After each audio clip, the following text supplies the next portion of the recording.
Awal-awal tahu tentang kampus mengajar itu dari dosen pendamping. Katanya kampus mengajar itu sangat baik, sangat bagus untuk melatih kita punya skill untuk mengajar.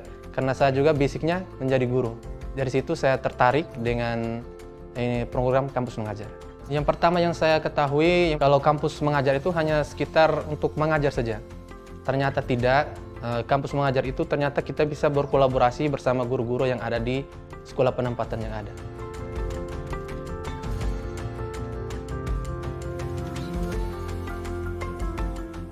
Pertama kan tidak terekspektasi kalau misalnya sampai masuk kampus mengajar. Yang pertama kan di kampus mengajar itu banyak sekali kegiatan yang harus dilaksanakan, harus merencanakan program, berkolaborasi bersama guru, siswa. Terus pada saat penugasan itu harus melakukan pembekalan selama sebulan. Jadi lebih banyak pengetahuan juga.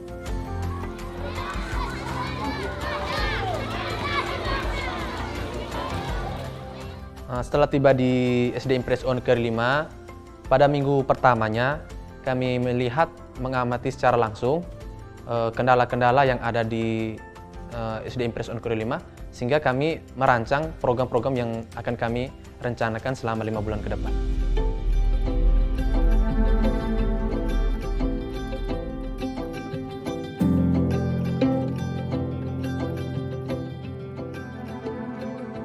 Hasil temuan kami pada saat observasi itu yang pertama, pada awal masuk perpustakaan mereka itu belum tertata begitu rapi, buku-bukunya masih berserakan.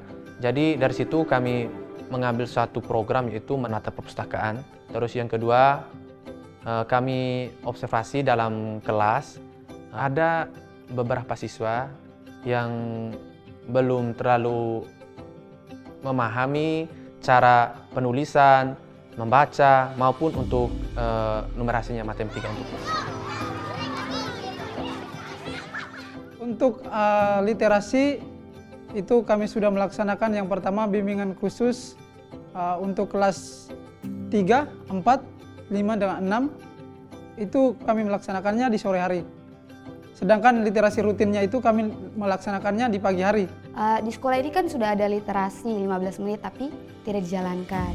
Dari situ kami merencanakan program literasi sebelum pembelajaran 15 menit.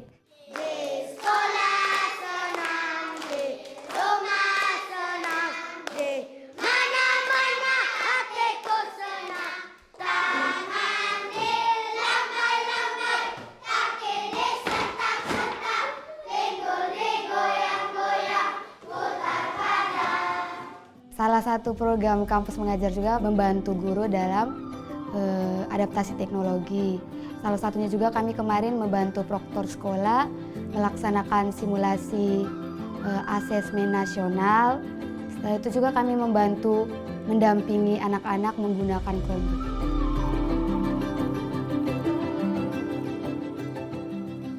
Lalu kami memberikan pemahaman atau mensosialisasikan kepada guru-guru sini tentang aplikasi-aplikasi yang bisa membantu Bapak Ibu guru. Yang pertama itu aplikasi Merdeka Mengajar.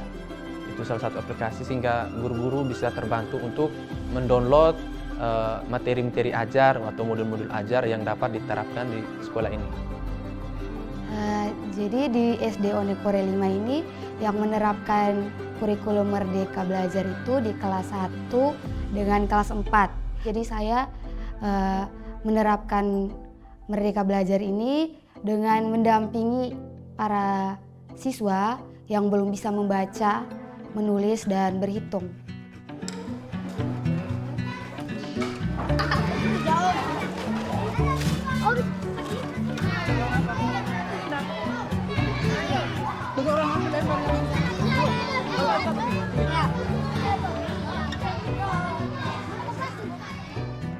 Untuk program yang kami lakukan di luar kelas itu, kami melaksanakan mading. Dari mading bisa menerapkan kreativitas mereka dalam menulis atau mendesain tulisan-tulisan mereka dan dipajangkan untuk bisa dibaca oleh orang lain.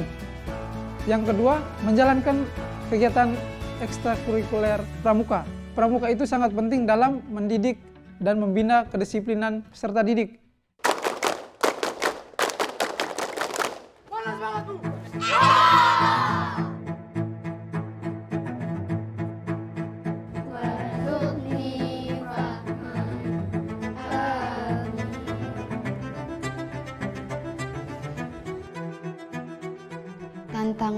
dihadapi banyak awal-awal juga, karena pas masuk-masuk awal kan belum tahu karakter siswa-siswa di sini. Jadi harus beradaptasi, kesulitannya juga dalam berkomunikasi dengan murid, dengan guru. Ya, tantangan yang kedua berkaitan dengan numerasi dan literasi siswa. Ada siswa walaupun sudah berada di kelas 6 tapi masih belum mahir atau lancar dalam membaca dan juga belum mahir dalam berhitung. Kalau dia ada 3, berarti 1, 2, 3. Strategi yang kami terapkan untuk menghadapi peserta didik yang memiliki sifat dan sikap yang susah diatur. Ya, itu kami memberikan pendekatan secara individual. Misalkan kami menasihati mereka secara individual. Dampak ketika saya mengikuti program kampus mengajar, yang pertama untuk diri saya sendiri, mengasah soft skill saya, terus bisa bekerja sama dengan tim. Saya lebih percaya diri bekerja sama dengan guru-guru atau orang lain di sekolah. Saya menjadi lebih kreatif atau tingkat kreatif saya semakin meningkat.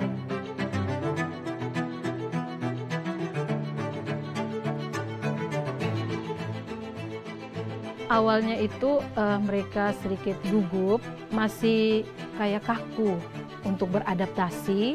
Setelah mereka mengikuti kegiatan kampus mengajar ini, ada perubahan yang besar. Mereka sudah betul-betul berbaur bersama dengan kepala sekolahnya, para guru dan para siswa. Mereka tuh sudah tidak kelihatan kayak canggung. Selama beberapa waktu mereka itu mulai bisa menyesuaikan. Oh, kalau siswanya seperti ini berarti solusi yang mereka buat itu harus seperti apa.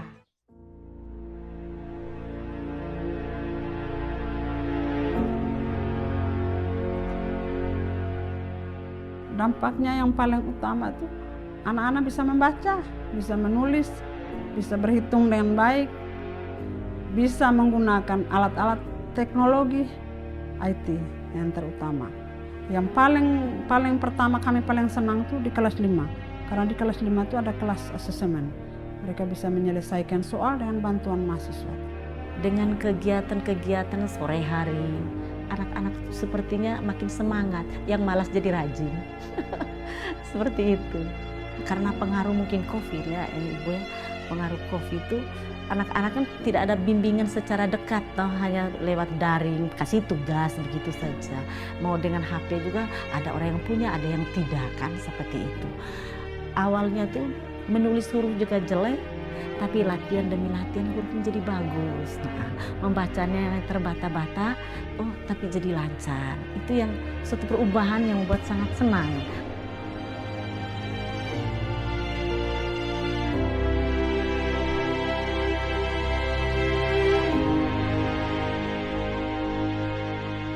Mereka kasih semangat kami, mereka buat kami senang. Saya menjadi tambah giat belajar dan saya menjadi sangat suka membaca buku. Jadi bisa mengerti dan bisa mengerjakannya. Sekarang saya bisa mengerjakan sesuatu yang merasa susah menjadi gampang.